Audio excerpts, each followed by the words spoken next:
Bapak Ibu yang dimuliakan Allah Subhanahu wa taala. Jadi pelajaran pertama yang kita ambil adalah muliakanlah ibu, muliakanlah ibu, muliakanlah ibu. Saya sudah bolak-balik mencari hadis. Mau ngasih tahu ke anak saya, muliakan ayah, muliakan ayah, muliakan ayah. Sampai sekarang belum dapat lagi. Nanti habis ini mau saya tanya sama Prof, mungkin ada hadis. Kenapa lah ibu tuh bisa dapat 3 kali? Kita sehebat-hebatnya laki-laki jenderal bintang 5 paling tinggi. Kalau sampai bintang 7 itu sakit kepala. Enggak ada kita bisa 3 kali. Kenapa ibu ini sampai 3 kali? Karena ibu mengandung, ibu melahirkan, ibu menyusukan. Kalau ada di antara bapak yang mau dapat 3 kali, cobalah mengandung, melahirkan dan menyusukan. Perempuan ini di antara anggota badannya ini ada yang diciptakan dari Asmaul Husna. Anar Rahman, kata Allah, aku ni Rahman. Syaqaqtur rahim wa ja'altu lahu isman min ismi. Rahim, maaf cakap, tampang kantong janin dalam perut perempuan namanya rahim. Kalau tak ada rahim itu, bercampurlah janin itu sama sambal belacan di dalam. Allah ciptakan satu makhluk namanya rahim. Itulah yang belum bisa dibuat oleh orang Jepang, Eropa, Amerika, Korea. Belum ada yang bisa membuat rahim. Kalau masalah merubah wajah, tak perlu jauh-jauh, ke Thailand selesai. Lady boy namanya, muka lady, kaki boy. Tapi kalau masalah rahim ini belum ada yang bisa membuat. Ana Rahman, aku ni Rahman, kata Allah. Syaqaqtur rahim wa ja'altu lahu isman min ismi. Rahim itu diambil dari nama. Sehebat-hebatnya laki-laki, tidak ada dari ujung rambut ke ujung kaki ini yang diambil dari Asmaul Husna, itu tidak ada. Ar-Rahman, Ar-Rahim tak ada. Kalaupun ada paling yang di ujung-ujung lah, Al-Ahadu As-Somadu, tapi itu namanya, anggota tubuhnya tetap tidak. Maka perempuan ini luar biasa. Kalau dikatakan Ustaz selalu memuji-muji perempuan, oh iya, ibu kita perempuan, istri kita perempuan. Mudah-mudahan anak cucu kita sampai hari kiamat istrinya perempuan semua. Nauzubillah, ini penyakit terlaknat ini. Ja'alna 'aliyaha safilaha. Kami jadikan bagian bawah kerak bumi naik ke atas, yang atas turun ke bawah. Amtarna 'alaihim bihijaratin min sijilin mamdud. Kami hujani mereka dengan batu yang terbakar. Tempat itu adalah tempat yang paling rendah di permukaan bumi di seluruh dunia. Namanya Dead Sea, Dead mati, Sea laut, Dead Sea laut mati. Karena ikan pun tak bisa hidup di situ. Di Yordania. Tapi kalau ditanya, Ustadz ngomong Dead Sea Yordania, pernah rupanya Ustadz ke Yordania? Pernah. Kapan? Tahun 1998. Ngapain Ustadz situ? Transit. Naik pesawat Royal Jordan mau ke Mesir tanggal 5 September 98. Masuk manusia ke dalamnya, mengapung ke atas karena kadar garam yang begitu tinggi. Kenapa diturunkan Allah laknat? Karena perbuatan manusia mendatangi laki-laki syahwatan. Ta'tunar rijalah syahwatan min dunin nisa. Kamu datangi laki-laki. Penyakit itu merajalela sekarang. Yang bisa menyelamatkan itu diantaranya adalah pendidikan ibu yang baik. Jadi kalau kita nampak ada laki-laki yang hebat, yang gagah, perkasa, luar biasa, maka dibaliknya itu adalah sosok dua. Yang pertama ibu, yang kedua ibu dari anak-anaknya.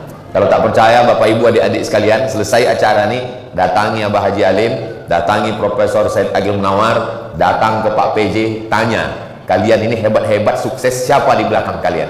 Pasti ada dua sosok, ibu dan ibu dari anak-anak mereka, yaitu istri yang mendampingi. Mudah-mudahan adik-adik semua diberikan istri yang solihah-solihah. Yang bilang amin yang belum nikah aja. Kalau ada orang tuamu, senangkan dia. Jangan sampai dia nanti pergi ke tempat servis handphone. Pak tukang servis, tolong tengokkan handphone saya. Dicek kata tukang servis, handphonenya bagus. Ada apa, Bu? Anak saya kok nggak pernah masuk telepon. Handphonenya bagus, Bu. Anak ibu yang tak bagus. Anak ibu itu perlu diservis. Jangan sampai di hari yang baik, bulan mulia. Yang ada di perantauan, kalau sanggup pulang, pulanglah. Malu Pak Ustadz pulang. Teman-teman semuanya pulang pakai mobil baru. Tidak semuanya cash, banyak juga yang kredit. Kan terdengar tuh dari bunyi klaksonnya, kredit. Pulang kampung tidak mesti pakai mobil baru. Pulang kampung tidak mesti. Mereka tidak minta apa-apa. Mereka cuma minta kau pegang tangannya, kau cium tubuhnya yang rapuh. Itu sudah membahagiakan dia. Di hari pagi saat kumandang takbir, Allahu Akbar, Allahu Akbar, Allahu Akbar, la ilaha illallah, wallahu Akbar. Allahu Akbar walillahil hamd. Andai pun kau tak bisa bawa anak istri, paling tidak video call. Ma, sehat ma? Kau di mana? Aku masih di Merak Bakauhuni lagi. Ketika lapang dadanya, disitulah terbuka pintu-pintu rezeki dan keberkahan. Walaupun kau banyak duit, kaya raya, jabatan tinggi, tapi kalau kau sempat buat menetes air matanya, kau tidak akan menemukan kebahagiaan. Berenang dalam penderitaan. Kebahagiaan tak bisa diukur dengan materi, dengan apapun. Kebahagiaan itu letaknya di dalam hati. Huwallazi anzalas sakinata. Dia yang menurunkan ketenangan fi qulubil mu'minin, di dalam hati orang-orang beriman.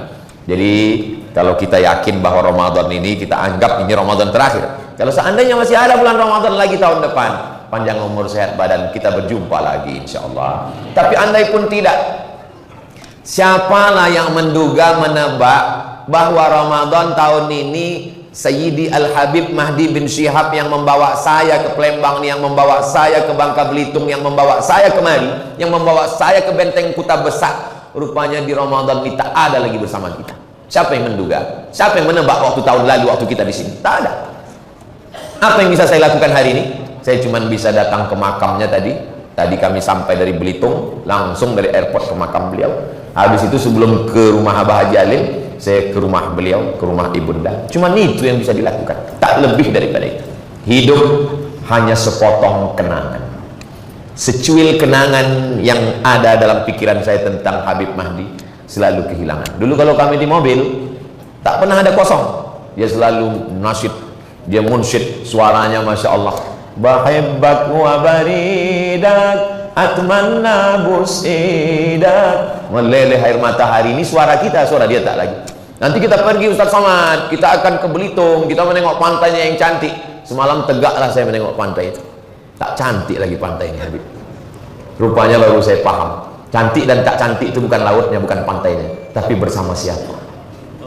Boleh untuk update status besok pagi. Cantik dan tak cantik, indah dan tak indah itu bukan di mana, tapi bersama siapa. Kalau bersama dengan orang yang kita sayangi, semuanya indah. Tapi kemana? Kata pepatah orang Melayu, tak tahu kemana risau hati kan dialamatkan. Kita apa yang bisa kita lakukan? Hanya mengirimkan Al-Fatihah, hanya mendoakan, tak lebih tak kurang daripada itu. Maka selalulah kita berpikir bahwa pertemuan ini pertemuan terakhir, maka kita akan selalu memberikan yang terbaik. Kita akan menghormati orang, memuliakan orang, akan memberikan yang terbaik. Kenapa? Karena kita ingin meninggalkan kenangan-kenangan yang terbaik. Saya ingin andai Bapak Ibu jamaah mendengar berita tentang saya, mereka mengenang yang baik-baik. Uzkuru mahasina mautakum. Sebutlah, kenanglah yang baik-baik saja. Kata Nabi SAW, kalau kamu mau baik, mau bahagia, syaratnya tak banyak, 3 saja. Yang pertama, qalban syakira, hati yang selalu bersyukur. Manusia ini dapat nikmat macam dapat donat. Donat itu bulat, bagian tengahnya bolong.